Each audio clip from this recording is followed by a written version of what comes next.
அபிஷேகம் சுவாமிக்கே, கற்பூர தீபம் சுவாமிக்கே. ஐயப்பன்மார்களும் கூறிக்கொண்டு ஐயனை நாடி சென்றிடுவார், சபரிமலைக்கு சென்றிடுவார். சுவாமியே ஐயப்போ ஐயப்போ சுவாமியே.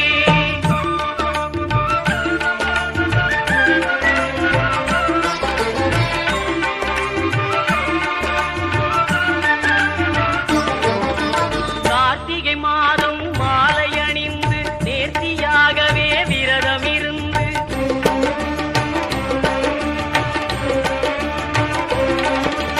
பார்த்த சாரதியின் மைந்தனே உன்னை பார்க்க